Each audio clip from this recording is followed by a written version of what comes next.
Look at whatever's closest to you right now. The screen in your hand, the chair holding you up, the mug, the shoes, the bulb overhead. Every one of those is a bundle of parts made in places you'll never see, by people you'll never meet, moved across oceans on a schedule nobody asked your permission about. Every one of them arrived, on time, for less than you expected to pay, and you never once thought about how. The obvious part is that these systems are complicated and that they can break. Anyone who tried to buy a car or a couch in 2021 learned that lesson at retail prices. That's obvious. What's less obvious is that the break wasn't a malfunction. It was the design working exactly as intended.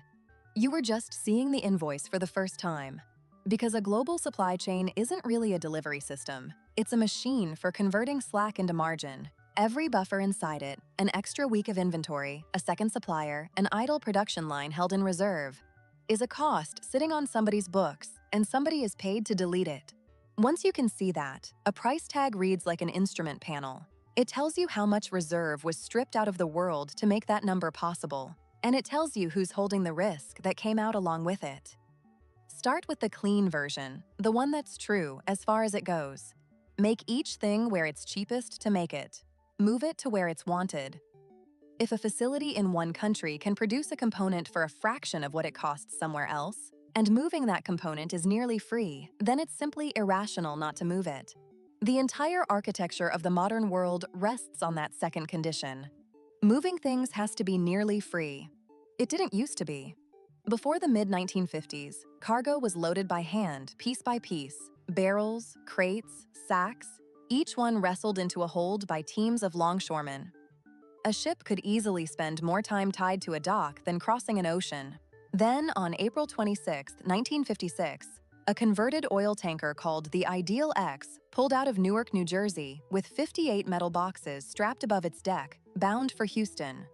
The man behind it, Malcolm McLean, wasn't a shipping man at all. He'd started with a single truck.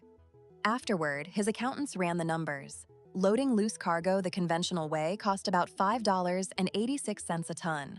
Loading those boxes cost roughly 16 cents. That isn't an improvement. That's a different physics.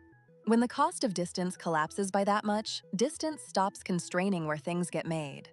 A factory no longer needs to sit near its customers, or near its suppliers, or near anything at all except cheap capacity. Production spreads across the map, each step landing wherever that particular step is cheapest, and the sequence of those steps is what we've agreed to call a chain. Links in a line, each one handing off to the next. That model explains how the world got cheap.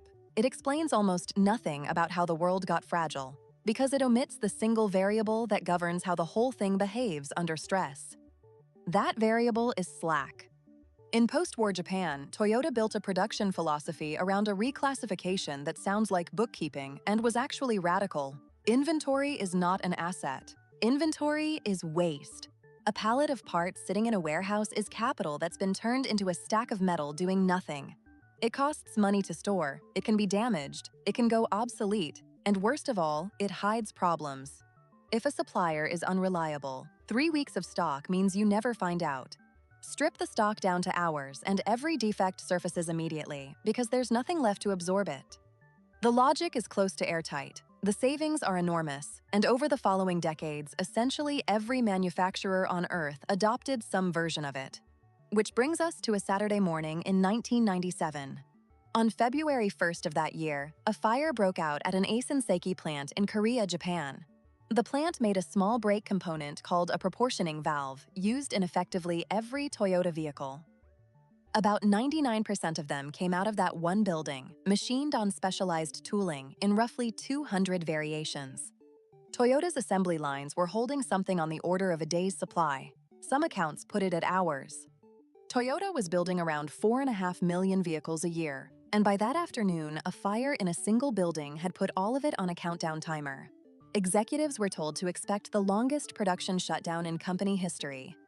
It lasted days, not months, days. And the reason is the part worth keeping. Toyota had no backup plant, no reserve stockpile, no second source. What it had was a supplier network, dozens of firms, some of them competitors, who reorganized their own factories over a weekend. To machine a part most of them had never produced, using improvised tooling, coordinating directly with each other rather than waiting for orders. Somewhere around 62 companies took part. Lines restarted within days. Now notice which half of that story the world actually copied. The thing that rescued Toyota wasn't inventory. It was a dense, redundant, expensive web of long-term supplier relationships that on any spreadsheet looks like inefficiency. Too many partners, too much overlap, contracts that aren't rebid to the lowest offer every 18 months. That's a buffer too. It just doesn't appear in any line item. The just-in-time half of the system exported beautifully because it shows up immediately as cash freed from the balance sheet. The redundancy half mostly didn't, because it shows up as an expense with no visible return. Here's the part almost nobody outside the industry thinks about. Most companies cannot actually see their own supply chain. A firm knows its direct suppliers. It negotiated with them. It has a rough idea about the layer beneath that. Below that, visibility fades fast, and it's usually 4 or 5 layers down where you find the specialized operations that everyone quietly depends on without knowing they do. Nobody assembled that structure. It accumulated, one purchasing decision at a time, each one perfectly sensible in isolation. In October 2011, floodwaters moved through the industrial parks north of Bangkok. Thailand was producing somewhere between 1/4 and 1/3 of the world's hard drives. One supplier in the affected region made around 70% of the world's hard drive spindle motors, a component almost no one buying a laptop has ever heard of. Drive prices roughly doubled, some models more than doubled. The shortage ran well into the following year. Somebody shopping for a computer in the American Midwest paid a premium because of rainfall in a province they couldn't locate on a map. And not one purchasing manager in that chain had modeled the connection because not one of them could see it. Now here's where this reaches directly into your own accounts. Early in 2020, with demand falling off a cliff, automakers did the textbook correct thing and canceled their semiconductor orders. Chip fabs did the textbook correct thing in response and reallocated that capacity to laptops, monitors, and phones, which were suddenly in enormous demand. Then car demand came back, fast, and automakers went to reorder and found themselves at the back of a queue behind customers who hadn't left. A semiconductor fab is not a light switch. Capacity there runs on a cooldown measured in years. By one widely cited industry estimate, the shortage cost global automakers roughly 7.7 million vehicles of production in 2021 and about $210 billion in revenue. Follow that number into your household, because that's where it actually landed. 7.7 million cars not built are 7 million plus cars that never reached a dealer lot, never got leased, and won't be traded in 2 or 3 years later. The demand doesn't evaporate. It relocates to the used market, which cannot manufacture supply at any price. Over the 12 months ending in the middle of 2021, U.S. used vehicle prices rose roughly 45%. That's not a statistic about the auto sector. That's the price of the car you are going to buy, the size of the payment you're carrying for the next 6 years, the replacement value your insurer uses to set your premium, and the number written on your trade-in. Freight repriced the same way. Moving a 40-foot container averaged around $1,400 in 2019. By September of 2021, the spot rate peaked above $10,000. For a container full of furniture or appliances, shipping went from a rounding error inside the shelf price to a line item you can feel with your hands. And freight cost doesn't hit the shelf on the day it changes. It arrives months later, embedded in the price of the next shipment, which is why the sticker on a couch can move long after the disruption that caused it has dropped out of the conversation entirely. And the reason this lands on you rather than on a balance sheet somewhere is timing. Goods reprice in weeks. Wages reprice once a year. In a review, if you ask. So, a supply shock arrives in your life as a quiet, temporary reduction in what your paycheck buys. Not because anyone decided to cut your pay, but because the buffers that would have absorbed the shock were removed years earlier by people who were correctly rewarded for removing them in decisions you were never party to. There's a second-order effect here that's stranger than the shortage itself. When supply tightens, the rational move for any individual buyer is to order more than you need, order it earlier, and place orders with several suppliers at once to make sure at least one comes through. Every buyer does this simultaneously. The supplier upstream now receives a demand signal that is wildly, catastrophically inflated. And they can't tell the difference between real demand and defensive double ordering. So they expand. They build capacity for a market that never existed. Then the panic passes. The duplicate orders get canceled, and they're left holding expensive capacity for demand that has vanished. Economists call this the bullwhip effect. A small flick at the consumer end becomes a violent crack several links upstream. Which brings us to who actually wins and who actually loses. Because the popular version of this story is that shortages are about greed, and that's mostly wrong. Shortages don't create value, they redistribute it, and they do it along one axis. Who was holding slack when the music stopped? Ocean carriers, who spent a decade in brutal overcapacity, went through the most profitable stretch in the industry's history. Manufacturers who'd kept a second supplier or a few extra weeks of stock, the ones who looked slightly undisciplined for a decade, took market share from the leaner competitors who couldn't ship. And at the household level, the same rule applied with no mercy at all. The family with savings could wait 6 months to replace a car. The family without slack bought at the peak, or financed at the peak, and is still making payments on a disruption that lasted about 18 months. So step back and look at the whole map. Efficiency and resilience are not two goals a system can pursue separately. They're one resource, allocated two ways.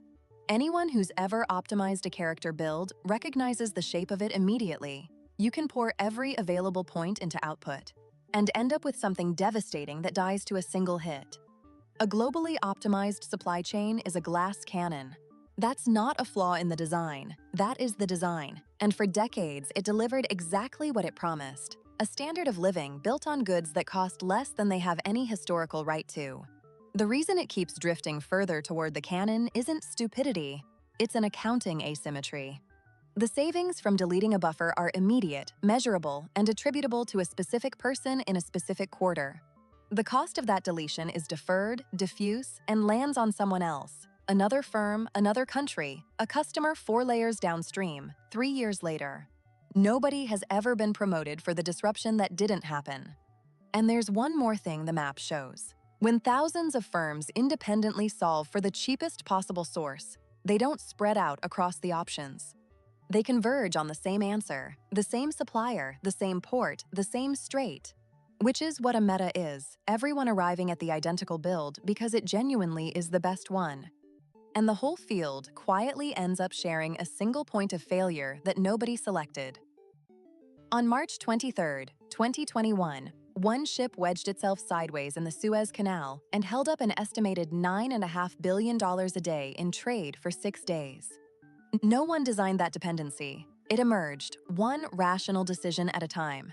If this is the kind of breakdown you want more of, complex financial systems stripped down to their core mechanics, subscribe to 8-bit economics. No hype, no predictions, just the underlying code. If this changed how you think about the shelf you walked past this morning, hit like and drop a comment with where you'd put the slack back into the system. By the time everyone sees it coming, the smart play is already over.